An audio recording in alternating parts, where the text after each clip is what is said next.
Tu cerebro al desnudo. Aprende a aprovechar tu cerebro al máximo. Con el neurocirujano Osman Salazar y el emprendedor Ignacio Verges. Puedes conocerles mejor en tucerebroaldesnudo.com.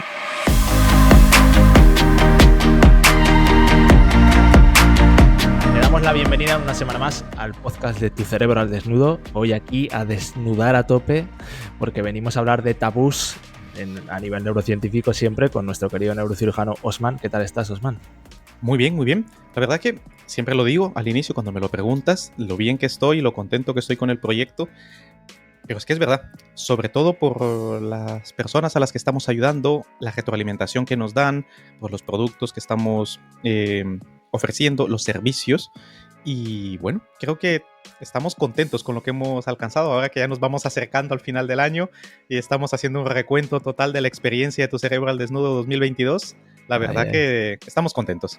¿Tú qué tal? ¿Cómo estás? Total. Pues mira, fíjate que esto de los tabús que vamos a hablar hoy, también nos ha surgido un poco la idea de hacerlo, aparte de por otras cosas, por el hecho de que con nuestros servicios de consultoría que estamos ofreciendo cada mes, al final desnudando los cerebros de nuestros clientes, vamos viendo siempre tabús por ahí, que siempre hay en la sociedad y que todos tenemos ahí cosas que nos cuesta un poco, ¿no? Entonces, hoy vamos a hablar primero de qué es un tabú y cómo se va construyendo en el cerebro ese tabú, ¿no? O sea, ¿por qué le cuesta hablar de ciertos temas? Porque primero vamos a ver a nivel neurocientífico qué pasa ahí y luego vamos destapando algunos tabús, si te parece. Sí, el concepto que viene bien es la caja negra, esa famosa caja de los aviones. Es totalmente social y cultural que un concepto, una idea o un tema no se toque, que no se diga, que no se hable. ¿Qué es lo que hace un tabú cuando se menciona algo de forma indirecta?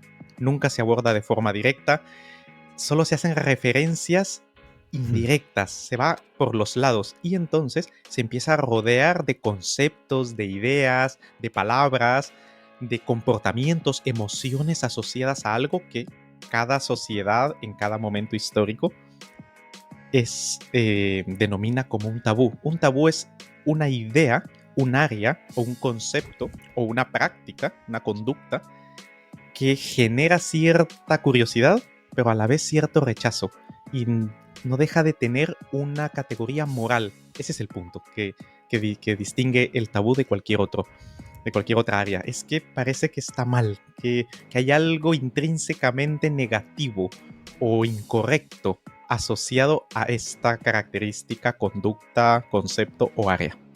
O sea, que podríamos decir que la parte que le pone a esa cosa la etiqueta de tabú, la parte de nuestro cerebro es la de los valores, que de repente asigna como a eso como algo malo o de esto no se puede hablar.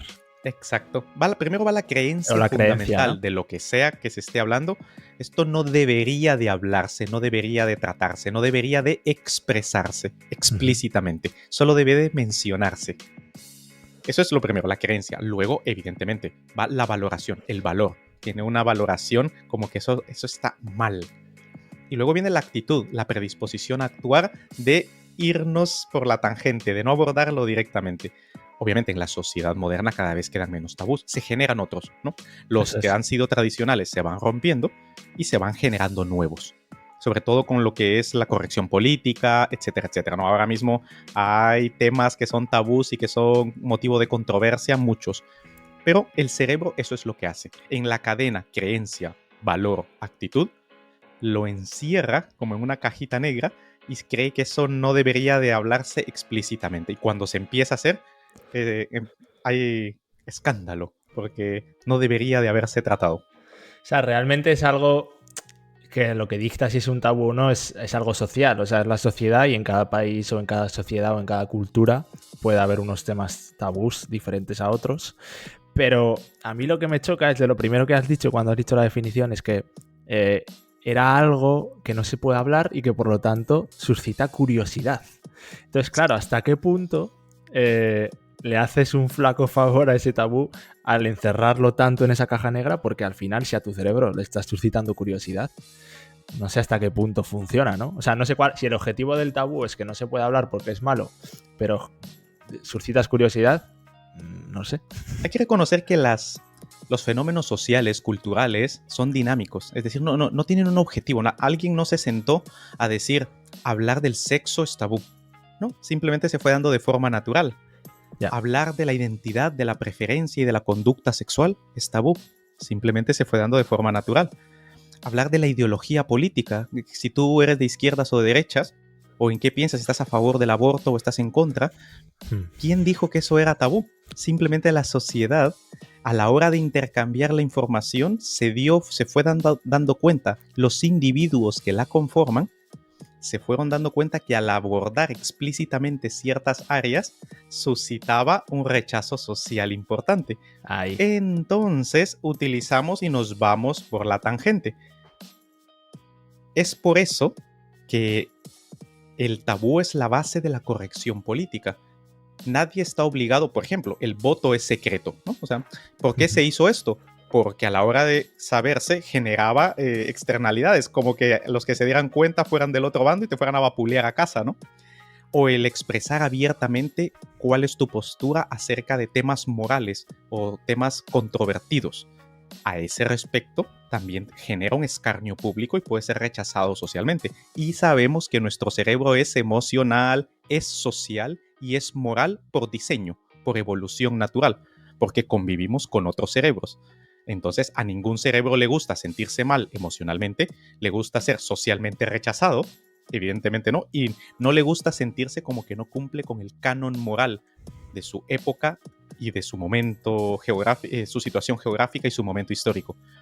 Es por eso, en último término, es con una respuesta adaptativa de nuestro cerebro para no ser rechazado socialmente. Total, o sea, ahí está la tecla, ¿no? El rechazo social no gusta, por lo tanto, todo tema tabú va a ser alguno que genere confrontación y con lo cual te cueste expresar tu opinión porque eso te va a llevar a algún palo, ¿no? Y yo quería hablarte, por ejemplo, hay un tema que este puede ser light, puede que haya otros que nos caiga algún palo, pero por este seguro que no, que es el tema de la salud mental. Si algo creo que estamos ganando es que creo que cada vez es menos tabú, aunque sigue siéndolo, pero es verdad que antes tú no te atrevías prácticamente a decir que ibas al psicólogo. O sea, antes casi nadie sabía si alguien estaba yendo al psicólogo porque es como que daba miedo decirlo porque parecía que ya si ibas al psicólogo estabas loco, ¿no? O sea, se asociaba a eso. Ahora creo que cada vez, y creo que es algo beneficioso para la sociedad, y a nosotros nos compete eso, ¿no? Se dice más y no pasa nada. Se naturaliza el hecho de, oye, estoy yendo al psicólogo por X y no pasa nada, ¿no? Es algo habitual. Esto realmente beneficia. Sí, de hecho, los trastornos de la salud mental son los más frecuentes de la civilización moderna. Los hemos estado intentando tapar, pero llegó el momento en el que sale a la luz. Pero luego hay temas más controvertidos. Ese es un tema light. Pero como estamos hablando de tabús, no se pueden tocar los tabús sin tocar temas que realmente la gente es especialmente susceptible y no hay forma de que estos sean correctos. La gente que esté escuchando esto, nuestros escuchas, habrán personas que estarán de acuerdo con nosotros y personas que estarán francamente en desacuerdo y les molestará. Incluso se desuscribirán y abandonarán el podcast. Porque como seres humanos todos tenemos una ideología. Tú y yo, y tu cerebro al desnudo tiene una postura. Y la postura al respecto, por ejemplo, los temas de la sexualidad femenina. Durante muchos años se ha tomado como que la sexualidad masculina es con todas las etiquetas que siempre ha tenido y la sexualidad femenina era más recatada, era menor, etcétera, etcétera. No, somos seres biológicos con necesidades sexuales muy similares, eso sí, distintas en cuanto a intensidad, en cuanto a duración, en cuanto a capacidad de satisfacción, etcétera, etcétera. Pero no hay ninguna diferencia. Desde el punto de vista general me refiero, desde el punto de vista global. La identidad sexual, la atracción por una persona del mismo sexo que el mío. Eso, etiquetas, ¿no? Se han inventado etiquetas para poder ofender a esas personas. Hoy por hoy se ventila, pero tranquilamente. Vemos que el valor intrínseco del ser humano da igual lo que piense, lo que sienta y lo que haga. Y así, con una serie de... La ideología, por ejemplo, nuevamente, desde el punto de vista económico. Recuerdo que di una charla en una universidad de Madrid y se me dijo que yo puse el ejemplo, dije, bueno, aquí el cerebro, la corteza prefrontal funciona como el jefe de gobierno y el resto son así más o menos como los ministros y las partes de la corteza prefrontal, la ventromedial y la dorsolateral, se tienen que poner de acuerdo como ahora mismo que Pedro Sánchez está negociando, ¿no? Bueno, Hubo gente que se me acercó que quién era yo para meterme en política, que yo tenía claro, que de ciencia bien, pero que de política no tenía ni idea, que no hablara de lo que yo... Un momento, estoy poniendo un ejemplo. Sí, Y aparte, de hecho, no estoy diciendo que no me metí a decir si estoy de acuerdo o no, simplemente que en una sociedad democrática tienes que llegar a acuerdos, porque esto no es un absolutismo. Lo mismo, el cerebro es bastante democrático a la hora de actuar dentro de sus mecanismos internos, porque es un ser social. Está acostumbrado a estar constantemente consensuando las cosas. Y el tabú surge cuando ese consenso nos daña o potencialmente nos puede hacer daño. No, y aún con todo. ¿Y por qué no podrías tú, que no lo hiciste, pero por qué no hubieras podido expresar tu opinión política? Si es que al final todos tenemos una opinión política, porque la política, queramos o no, es algo que a todos nos toca lidiar con ella, porque nuestros impuestos van para unos gobernantes que nos van a manejar y que tenemos que confiar en ellos. Entonces, obviamente queremos que nos gobiernen bien. Entonces es algo Exacto. que... No, o sea, son temas que realmente muchos piensas de dónde viene el tabú y le puedes encontrar una lógica más o menos en el pasado y tal, pero por ejemplo el tema de la política, aunque puede venir en España, yo sé que viene por la guerra civil, porque obviamente eso todavía marca a día de hoy muchos comportamientos de la gente. Si tú eras de un bando y venían los otros te pegaban un tiro, entonces si no se enteraban de qué bando eras, mejor. Pero hoy en día ya qué sentido tiene si no pasa nada, si incluso hablando con una persona que piensa contrariamente a ti en política vas a aprender muchísimo, o sea, puedes aprender muchísimo. Y realmente muchas veces es que los tabús nos los generamos nosotros mismos somos los que nos autocensuramos de cosas y nos reprimimos a dar nuestra opinión de ciertas cosas o a hablar de ciertos temas, pero nos lo ponemos nosotros las trabas muchas veces más que la sociedad, o sea, Sí. por miedo. Momento de dar una pausa a tu cerebro para aprender mejor. Lo único es que los tabús son importantes y lo estamos abordando en un capítulo de neurociencia porque uno tiene su base en el cerebro, eso está claro, todo tiene su base en el cerebro en cuanto a la mente y en cuanto al comportamiento de las personas se refiere, pero los tabús son la base para los prejuicios. Y aquí si algo es un tabú, son los prejuicios. Y cuando se hablan abiertamente y sobre todo, olvidemos las formas y solo se abordan, por lo menos genera un escándalo público y una publicidad. Ejemplo, lo que sucedió con Donald Trump y la presidencia de Estados Unidos. No voy a entrar a cómo fue la gestión de su presidencia, principalmente porque no sé. Yo no soy politólogo, no soy economista y simplemente puedo decir de que si lo que decía me gustaba o no me gustaba. Hasta allí, dar mi opinión respecto a lo que decía. Lo que sí es verdad es que abordaba de forma directa, sin ninguna corrección política, ciertas cosas, como por ejemplo el papel de la inmigración en Estados Unidos, y ponía etiquetas flagrantes, ¿no? Llamando violadores, asesinos y ladrones a los mexicanos que cruzaban la frontera, ¿no?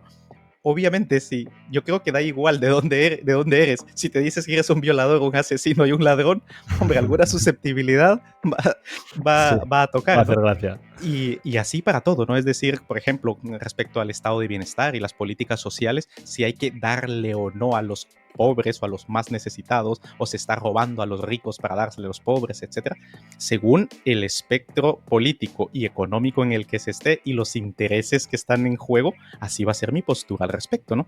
Entonces, el evitar en mi día a día exponerme a estar peleando constantemente una lucha con las personas que me rodean, esa economía cerebral emocional es lo que ha hecho que optemos por crear el tabú. De esto no se habla. La famosa frase, en la mesa no se habla de política, de economía, de religión, ni de sexo, ¿no? Porque la cena se amarga.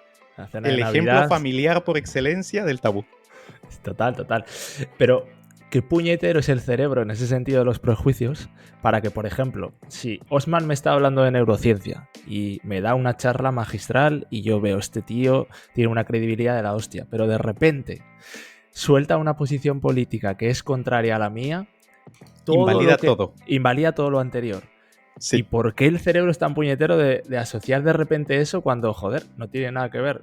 El tío en política, no voy a hablar con él porque va en contra de lo mío, pero de neurociencia sabe un huevo y eso no lo discute nadie, ¿no?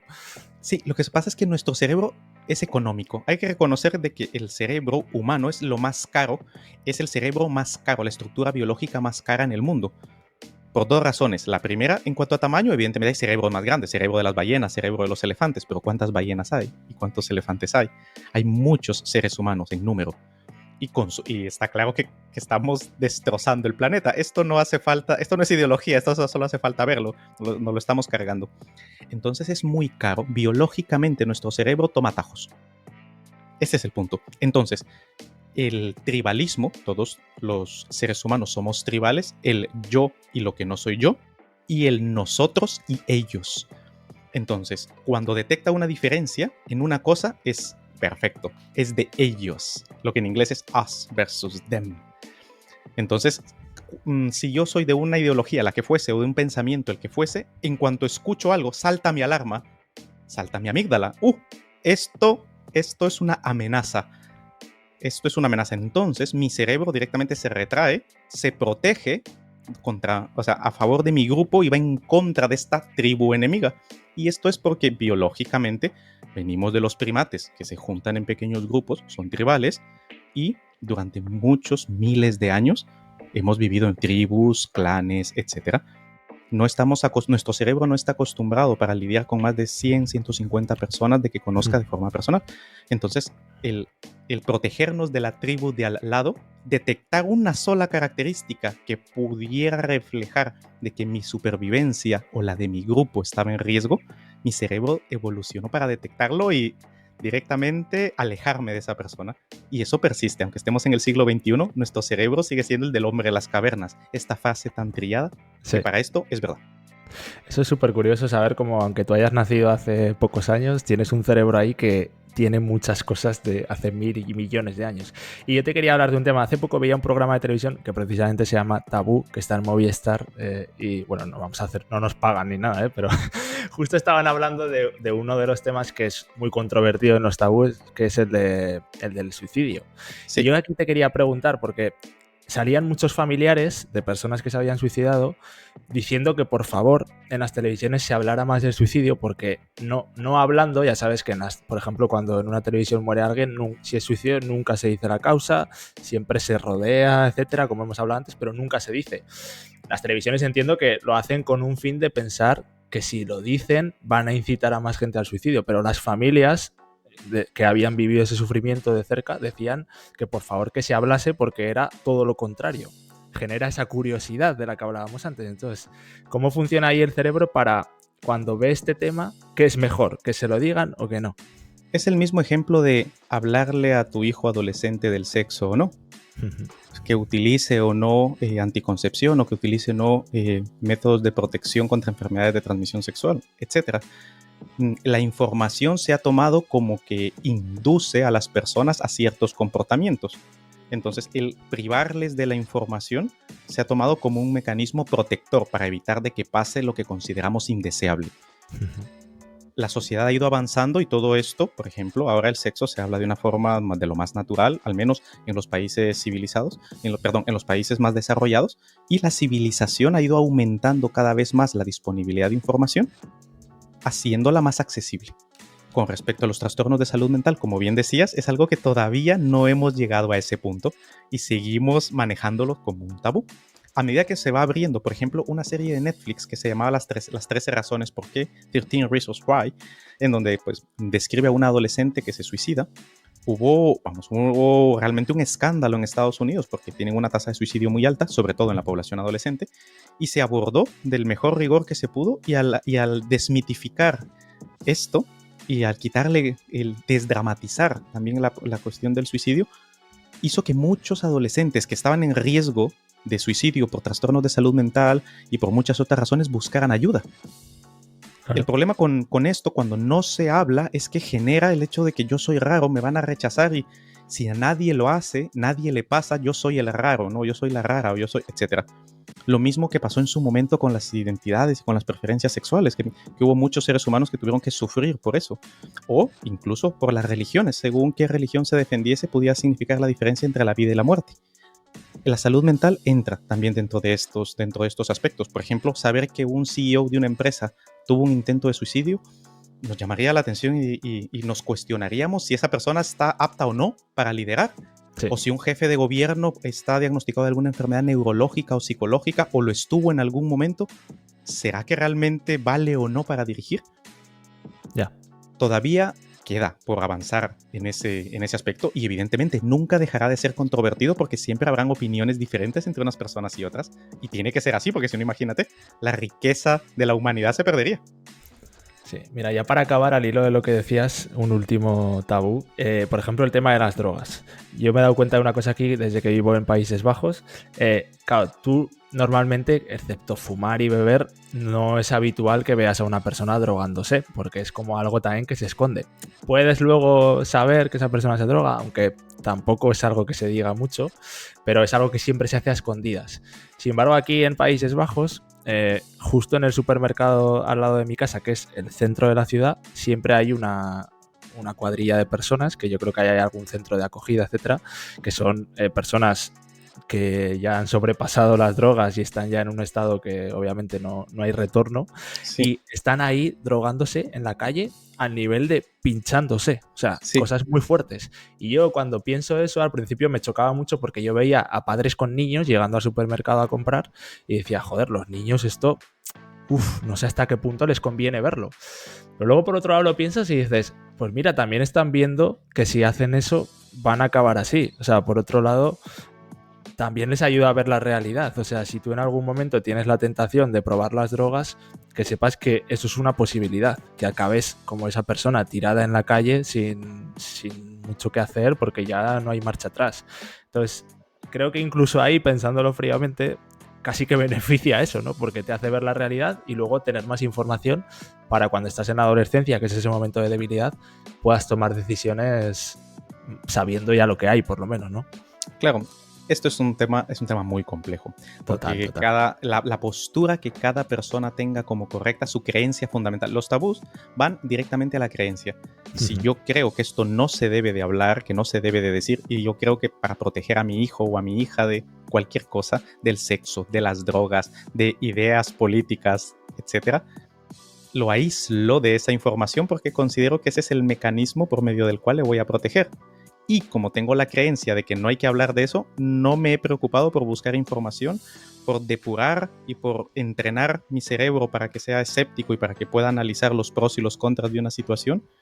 Y directamente lo aparto y no me hago responsable de una opinión informada acerca del tema que marco como un tabú. Y le digo a la sociedad que me eduque a mí o que eduque a los míos, cuando realmente la responsabilidad tanto de mi propia educación como de los que dependen de mí es mía.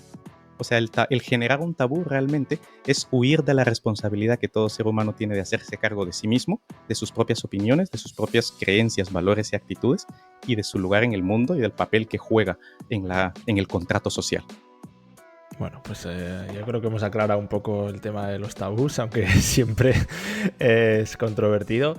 Y bueno, esperamos que te haya servido esto un poco para entender algunas cosas, que te haya aclarado algo.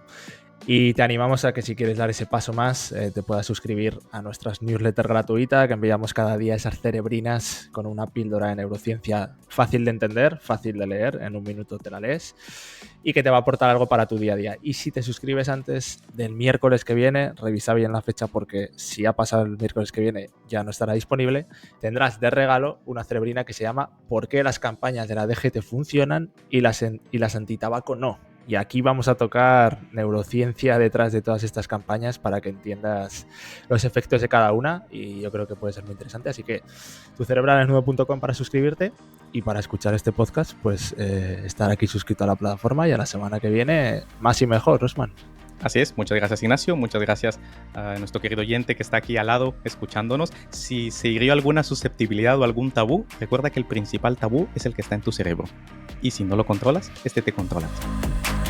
¿Te ha gustado este podcast? Compártelo, igual puedes ayudar a alguien. Y para dar el siguiente paso, suscríbete a nuestra lista de correo en tucerebroaldesnudo.com. Recuerda, si no controlas tu cerebro, este te controla a ti.